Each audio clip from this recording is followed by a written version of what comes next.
وَلَقَدْ فَتَنَّ الَّذِينَ مِن قَبْلِهِمْ، اے ایمان والو یہ تو ہمارا قانون رہا ہے، یہ تو ہماری سنت رہی ہے، یہ تو ہمارا دستور رہا ہے، ہر دور میں ہم نے ایمان والوں کو آزمایا ہے۔ فَلَيَعْلَمَنَّ اللَّهُ الَّذِينَ صَدَقُوا وَلَيَعْلَمَنَّ الْكَاذِبِينَ۔ جب فتنے آئیں گے، جب آزمائشیں آئیں گی، جب امتحانات آئیں گے، تبھی کھرے اور کھوٹے کا امتیاز ہوگا، تبھی اللہ تعالیٰ سچوں کو جھوٹوں سے الگ کرے گا۔ تو یہ فتنوں کا دور ہے میرے بھائی، قدم قدم پر ایسے واقعات ہوں گے، ایسے انسیڈنٹس ہوں گے، ایسی درگھٹنائیں ہوں گی جن کے ذریعے اللہ تبارک و تعالیٰ ہمارے اور آپ کے ایمان کو آزمائے گا۔ ایک اور حدیث دیکھیے، فتنوں کے اس دور کی طرف اشارہ کرتے ہوئے اللہ کے نبی صلی اللہ علیہ وسلم فرمایا، صحیح مسلم کی روایت ہے، بادروا بالاعمال فتنا كقطع الليل المظلم۔ اے میری امت کے لوگوں، تم نیک عمل کرنے میں جلدی کرو، تم نیک عمل کرنے میں دیر نہ کرو، اس سے پہلے کہ فتنوں کا دور آ جائے۔ جب فتنوں کا دور آ جائے تو ہو سکتا ہے تمہیں نیکی کرنے کا موقع بھی نہ مل سکے، تم نیکی کرنا چاہو اور تم نیکی نہ کر سکو۔ بادروا بالاعمال فتنا كقطع الليل المظلم، جیسے اندھیری رات میں آسمان میں صرف اندھیرے ہی اندھیرے نظر آتے ہیں۔ اے میرے صحابہ، اے میری امت کے لوگوں، اس قدر فتنوں کا دور آئے گا کہ فتنوں کے اندھیرے میں تمہیں ایمان کی روشنی نظر نہیں آئے گی۔ یصبح الرجل مومنا ویمسی کافرا، اس قدر فتنے کا دور آ جائے گا کہ صبح کو ایک انسان مومن ہوگا اور شام ہوتے ہوتے کافر ہو جائے گا۔ وَيُمْسِي مُؤْمِنًا وَيُصْبِحُ كَافِرًا، شام کو مومن ہوگا، صبح کو کافر ہو جائے گا۔ اپنے ایمان کو 12 گھنٹے بھی سیف نہ رکھ پائے گا، سرکشت نہ رکھ پائے گا، بچا کے نہ رکھ پائے گا، ایمان کی ویلیڈیٹی 12 گھنٹے کی بھی نہ ہوگی۔ ایسا دور آئے گا، اور جب ایسا دور آئے گا تو ظاہر ہے پھر اس دور میں دین پر چلنا، ایمان پر چلنا، توحید پر چلنا، قرآن پر چلنا، سنت پر چلنا، یہ کوئی پھولوں کی سیج نہیں ہوگی، یہ کانٹوں کا راستہ ہوگا۔ لوگ تمہیں گالیاں بھی دیں گے، لوگ تمہیں طعن و تشنیع بھی کریں گے، تمہیں ملامت بھی کریں گے، تمہیں تکلیفیں بھی پہنچائیں گے، تمہارے ہر عمل کو حقارت کی نظر سے دیکھا جائے گا، اجنبیت کی نظر سے دیکھا جائے گا۔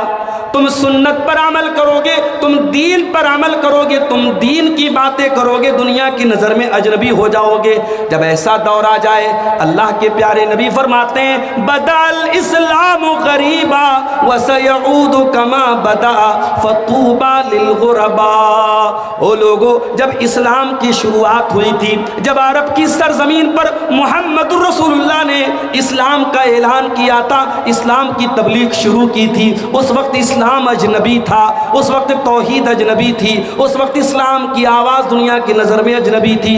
اور اے لوگو، وہ زمانہ پھر سے واپس آ جائے گا، تم ایمان کی بات کرو گے، تم توحید کی بات کرو گے، تم دین کی بات کرو گے، تم دنیا کی نظر میں اجنبی بن جاؤ گے۔ جب ایسا دور آ جائے، فَطُوبَى لِلْغُرَبَاء، تو اس دور میں جو اجنبی بن جائیں، جو دین پر چلنے کے بعد گالی سن لیں، ملامت سن لیں، تانے سن لیں، تکلیفیں سہ لیں، ان اجنبیوں کو جنت کی خوشخبری سنا دو۔ دین پر چلو گے میرے بھائی تو آسان تو نہیں ہے یہ۔ اور فتنوں کے اس دور میں تمام لڑکیاں بے پردہ گھومیں، بلکہ بے پردہ کا لفظ بھی بڑا ہلکا لفظ ہے، میں اگر اس سے بڑا لفظ استعمال کروں کہ ننگی گھومیں۔ آپ ایئرپورٹ وغیرہ پہ جا کے دیکھ لیں میرے بھائی، ماڈرنائزیشن کے نام پہ، ترقی کے نام پہ، اپنے آپ کو ایڈوانس دکھانے کے نام پہ کیا ہو رہا ہے؟ بدتمیزی اور بےہودگی اور گندے پن اور ننگے پن کی کون سی سیما ہے جو پار نہیں ہو رہی؟ ابھی ہمارے پڑوسی ملک میں ڈاکٹر ذاکر نائک صاحب کا ایک دورہ چل رہا ہے، بہت ساری باتیں اس دورے کے تعلق سے ہیں، میں وہ ساری باتیں چھیڑنا نہیں چاہتا، ایک بات میں کہنا چاہتا ہوں۔ کوئی خاتون تھی، نیوز اینکر تھی، میک اپ وغیرہ کر کے جیسے وہاں رواج ہے. وہ بیٹھی تھی ڈاکٹر صاحب کے سامنے. ڈاکٹر ذاکر نائک صاحب نے کہا کہ اگر کوئی خاتون, کوئی غیر محرم عورت میک اپ کر کے سج سنور کے کسی مرد کے سامنے بیٹھی ہے اور وہ مرد اس عورت کو آدھا گھنٹے تک دیکھ رہا ہے اور اس کے دل اور دماغ میں کوئی ہلچل نہیں مچ رہی ہے, اس کو کوئی فرق نہیں پڑ رہا ہے, تو اس مرد کو کسی ڈاکٹر کے پاس جانا چاہیے. وہ مرد نہیں ہو سکتا. اب صاحب میڈیا والوں نے اور لبرل لوگوں نے بڑا اس کا واویلا مچایا, بڑا اعتراض کیا, بڑی بری بری باتیں کہی ڈاکٹر ذاکر نے. مگر آج آپ دیکھ لیں, آج کی دنیا کا اصول یہی ہے, قانون یہی ہے. عورت کو یہی پڑھایا گیا کہ میں ننگی پھروں, میں کچھ نہ پہنوں, تم اپنی نظر کی حفاظت کرو.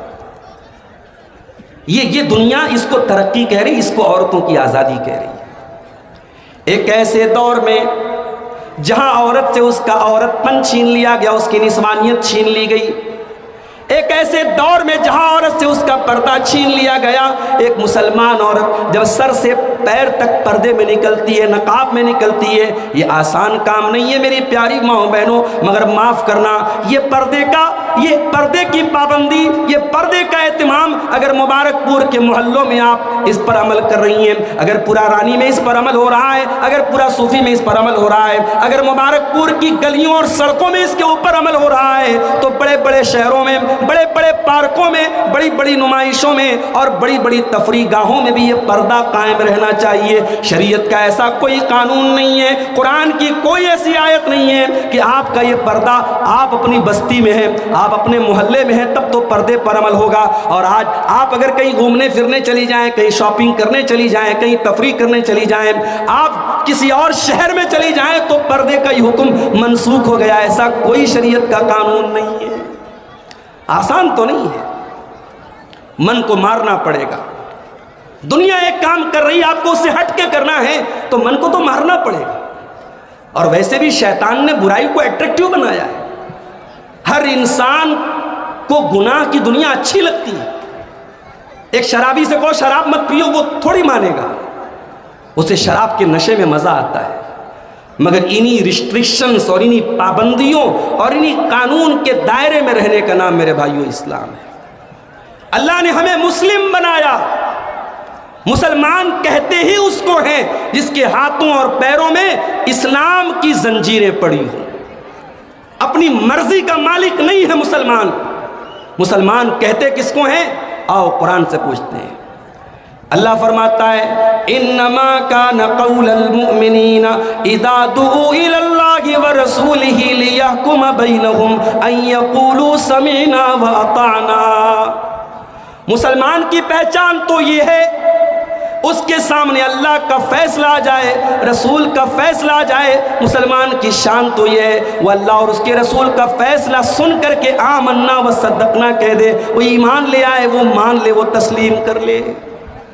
مسلمان اس کو نہیں کہتے جو مادر پدر آزاد ہو جائے, جو اپنی مرضی کا مالک ہو جائے, جہاں جی چاہے جائے, جو جی چاہے کھائے, جو جی چاہے کرے. یہ مسلمان کی پہچان نہیں ہے میرے بھائی. تو فتنوں کے دور میں یہ پہلی ذمہ داری ہماری ہے کہ ہم اپنے دین پر قائم رہیں میرے بھائی.